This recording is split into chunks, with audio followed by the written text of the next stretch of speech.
Today, I'm transforming this backyard into an oasis with a 16 by 16 deck, a smokeless fire pit, and string lights. I'll reveal the fastest and easiest way to build a deck. Plus, I'll show you one crucial step that everyone skips that could cost you big time. Whoa, Black Betty, bam, bam, whoa, Black Betty. Welcome to HAXMAN, y'all. Oh, and I forgot to mention, I only have one day to accomplish this because I'm actually at my sister's house, 2 hours from my house. She got a bid of almost $8,000 to build this deck from a contractor, and as the world's greatest brother, I just couldn't let that stand. So we're gonna DIY this for a fraction of that cost. So I've strategically or lazily, whichever way you want to look at it, picked the flattest part of their yard to put this so that it requires the least prep. Now that I got the corners marked out, I'm gonna go around this whole thing with some string because I want to know where my edges are.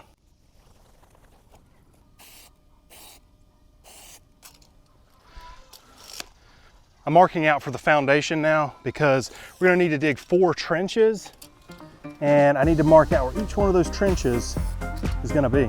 Now before we dig, if you've ever watched a landscaper use a shovel, the first thing they'll do is sharpen that thing.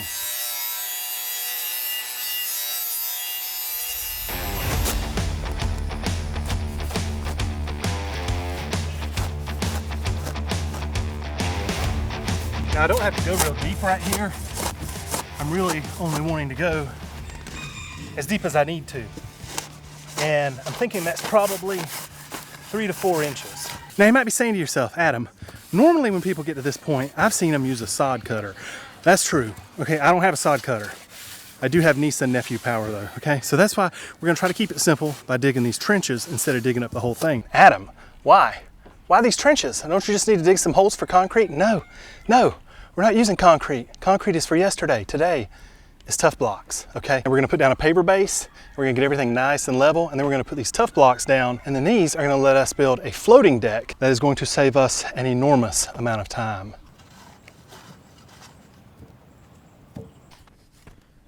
My shirt is too soaking wet, so I gotta do like all the cool YouTubers and talking to my little microphone here, okay? So anyway, I ran this 2x8 across here, and that's what's gonna help us figure out how level this whole thing is. I'm gonna go down each one and get them level this way, and then we'll run perpendicular second 2x8, and we'll see how level it is that way.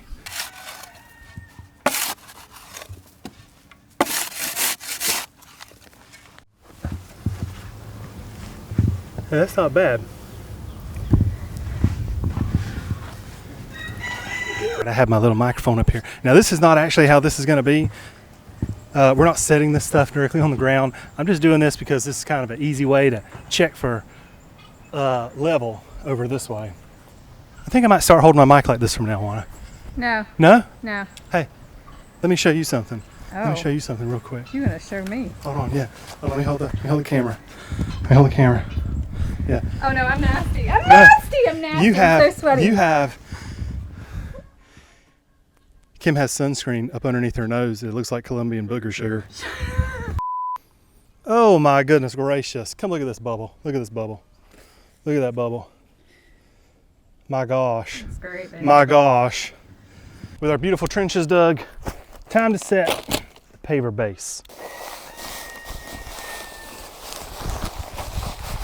We're just gonna open these bags and run them down every trench. Oh, I know what you're thinking. Adam, isn't this the part where you would lay down landscaping fabric? And yes it is. If you enjoy wasting your time and your money, because landscaping fabric, I mean, what it does is it blocks the weeds and the grass for a time until organic material can get on top of it, and then weeds and grass grow on top of the landscape fabric and through the landscape fabric, making it a nightmare to pull up later. And anyway, this deck is gonna cover this grass and it's gonna kill the grass anyway, so why would I do that effort and time, okay? You know what I'm saying? Easy, that's what we're doing today. All about easy.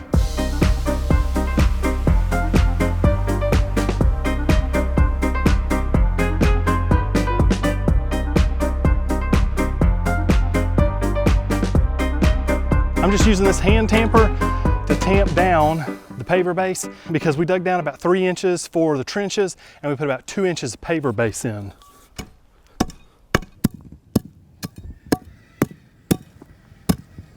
Now, if you've watched the channel before, you know I don't usually use plans. I kind of wing it, but this time I actually did. I actually drew up some plans, and then I changed them completely from how I've designed them. But anyway, I'm gonna go by this, and to start off with, I'm gonna go ahead and cut my rim joist.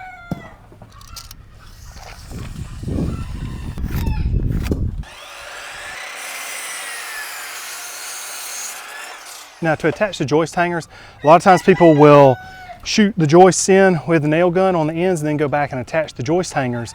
You can do that if you want, but what I'm gonna do is I'm gonna mark out where every joist hanger goes, and I'm gonna go ahead and pre-attach them. That way I can keep the outside of the boards clean looking, no nails, and it's gonna go faster. And because I already planned this out, I know that these boards are 15 foot 7 inches long, and I'm gonna go 16 inches on center for the joists. So I'm gonna have a 14.5 inch space between each one, except on the end, which is gonna be, what have I got? I'm gonna have 11.25.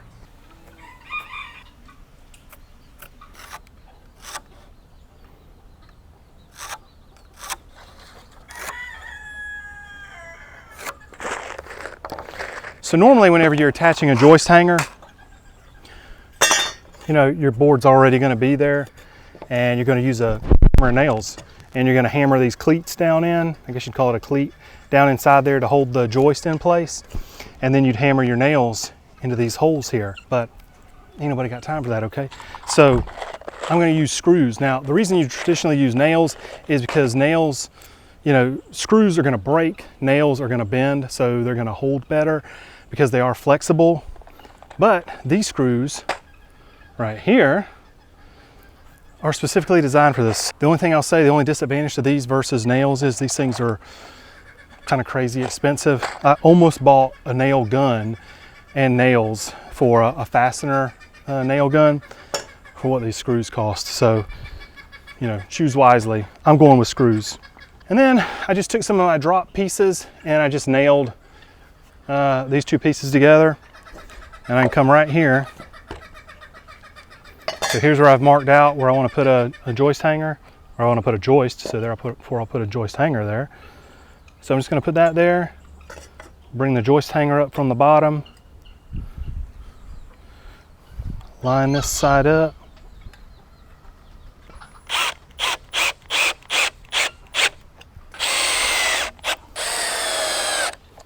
Then come to the other side.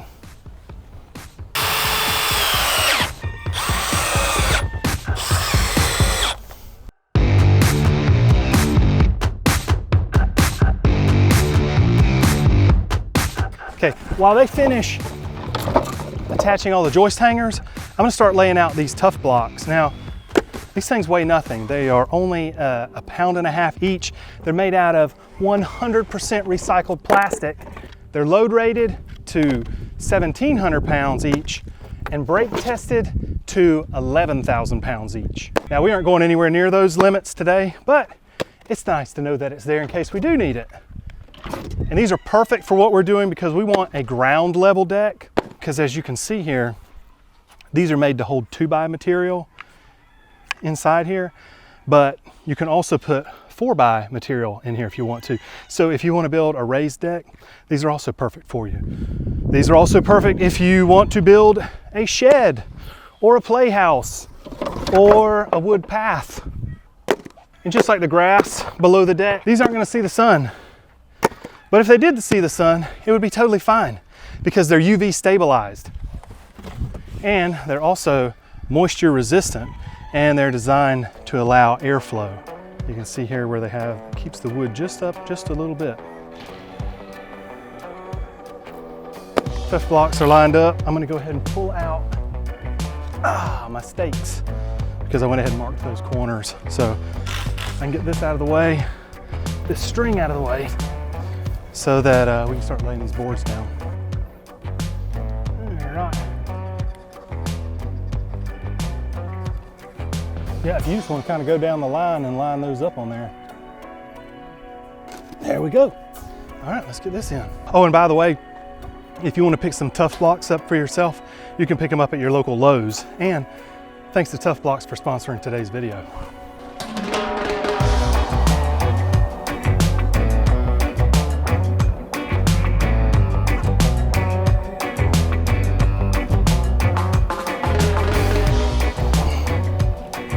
put our rim joist. So the way I'm gonna do it is, I'm gonna hold that right up to there, and then Tyler is gonna screw this in, not over there, but over here. Good Lord, son, the whole point was to keep it clean out there. My gosh. Yes, sir, there you go, there's another one.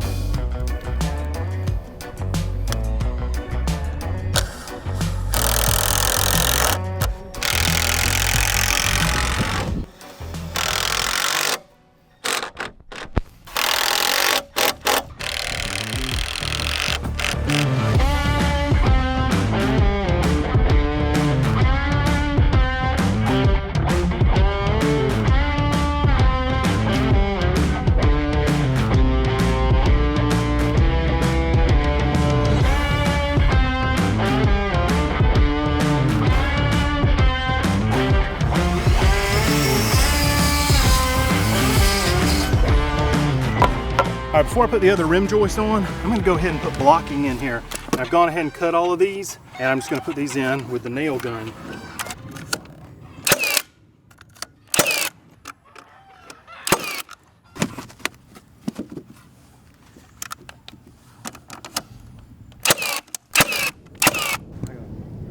Got a spare pencil?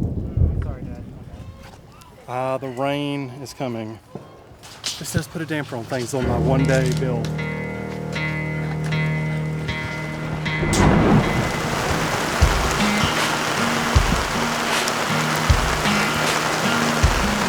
Actually, it feels better out now.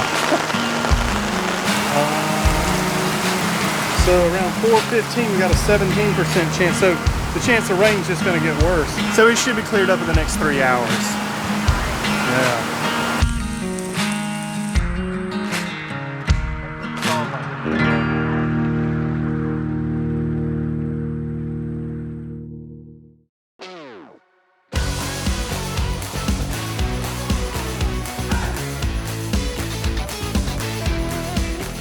So you see this way, the tough block is right there, and you don't want these feet showing out here. So by blocking this outer edge, we can hide them. As you can see, you still have to put another trim board up here, but we are right on ground. So that worked out perfectly.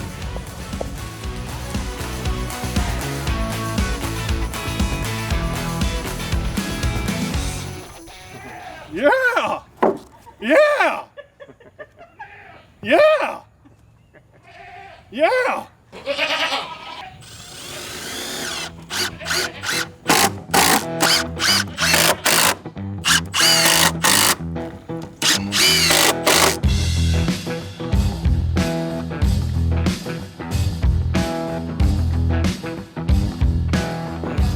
Almost forgot the most important step that everybody forgets. We've got a storm brewing. The National Hurricane Center forecasting to strengthen into a Category 1 hurricane. So we need to put some hurricane straps down on this thing, keep this thing from blowing everywhere. These are earth anchors, and this is our driving rod. These are arrowhead. So what we're gonna do is gonna drive it straight down, and then once it's down, we'll kind of snatch on it and it'll turn sideways. And each one of these will have 2,000 pounds of pulling force, of down pressure. So we're gonna put 10 of them in, so we should have 20,000 pounds approximately of holding power. Push that in there, and then Tyler's gonna drive it down in.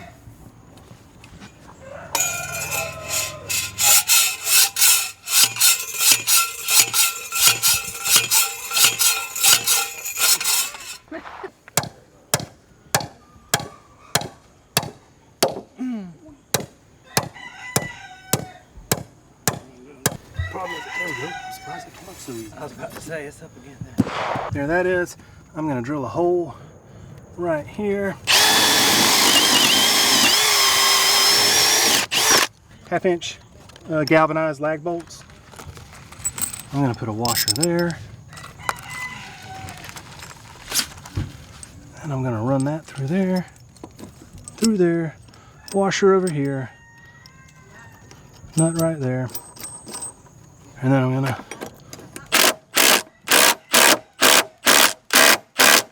there we go. Whoa! Black Betty, bam, ba, lamb. Whoa, Black Betty, bam, ba, lamb. Black Betty had a child, bam, ba, lamb. I just got a copyright strike. Day 2, we were defeated by the rain, and filming takes longer, and it was freaking hot, okay?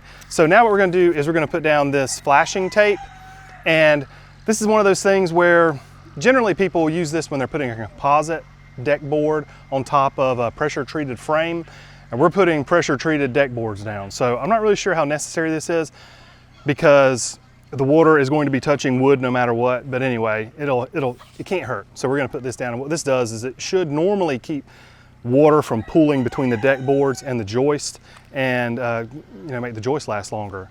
And I'm almost positive I ordered the tape without the backing, and yet I just opened up all the boxes and it all has backing on it, which is gonna make it a little bit more laborious. Laborious, River, laborious, yes. Yeah. And then when you get down to the end, what's nice about this is it just tears just like duct tape.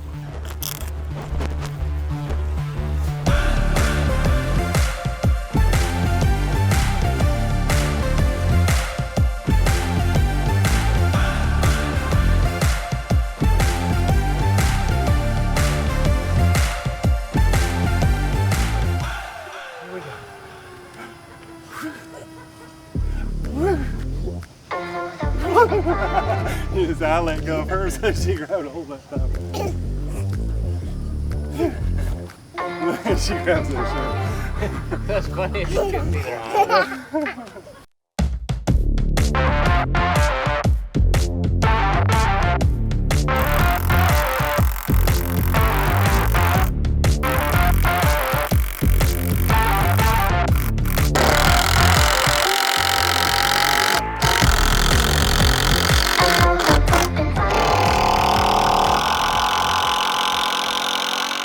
When you're putting the deck boards down, do you put what would be the bark side, which is the bottom of a smile, or do you put the heart part up? Bark side up, inside up. One group of people will tell you one way, one group of people will tell you the other way, and they'll both tell you it's proven that it works. And basically the best thing to do is you put the good side up, okay?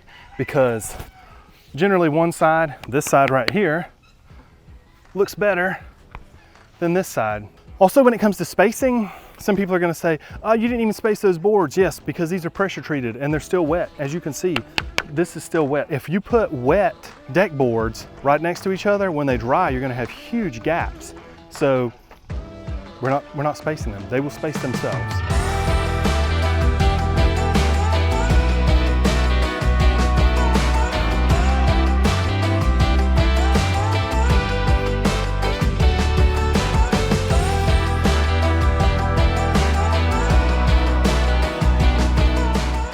Okay, pro tip, all right?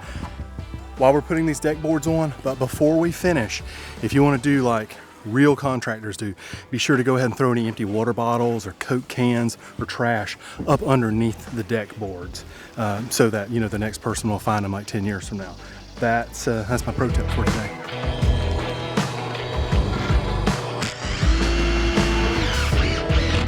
I never put the rim joist on this end down here, and that is because I didn't want to have to rip my final deck board to make it thinner. So we've left the last 2 deck boards unattached, so that way I can measure this out.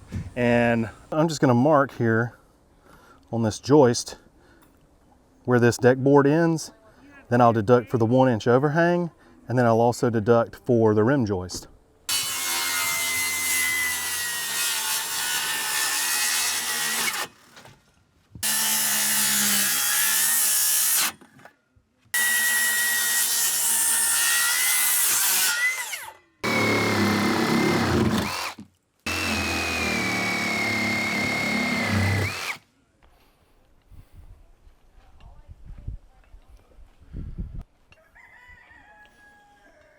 Maybe a 6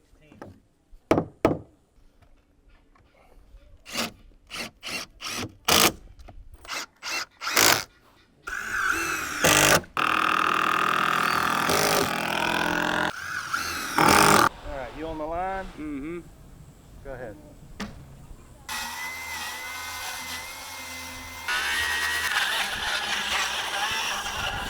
The deck is complete, but it's gonna be nightfall soon, and yeah, they don't have any lights out here, so let's get some string lights hung.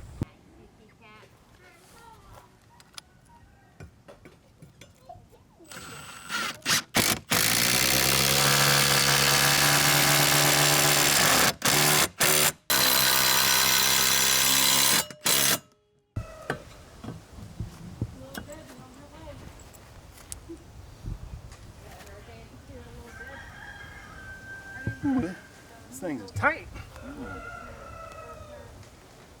Usually they leave you some extra room. But they were like, no, we're gonna make it tight.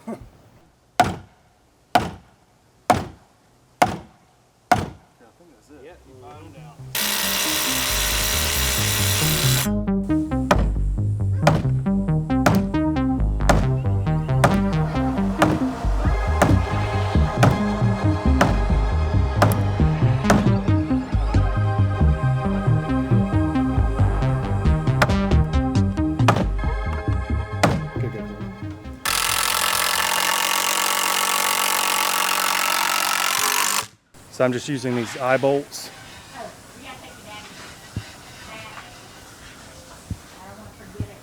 Now we don't want these lights hanging by the weight of the cord, so Tyler did this. He's already prepped us 2 wire clamps through the turnbuckle, through the 2 wire clamps.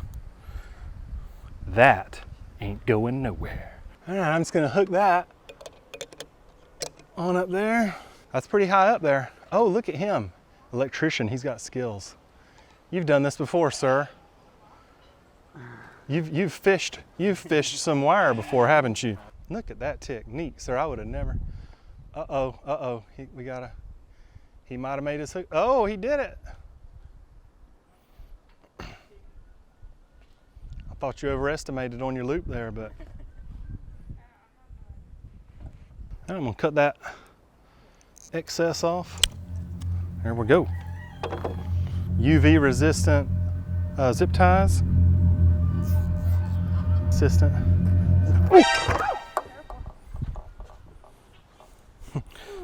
Look at that. Look what saved me was that little nub right there. You see that? Lord, I about went over.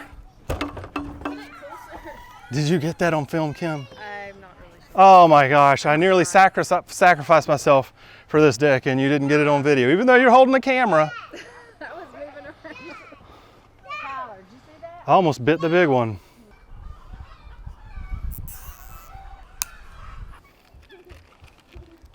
While I was finishing up the deck, Kim and the girls went ahead and put some chairs together. So let's get the chairs out here. Whew, okay, chairs are good, but I have one last big surprise, because you gotta have a smokeless fire pit.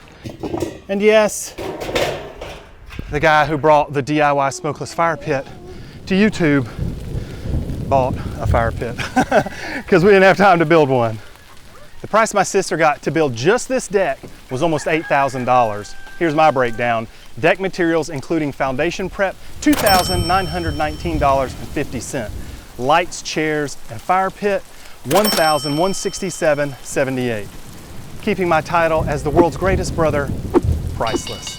Guys, if you want to see how I built my backyard, including a smokeless fire pit and an outdoor kitchen, watch this link right here, and I will see you next time.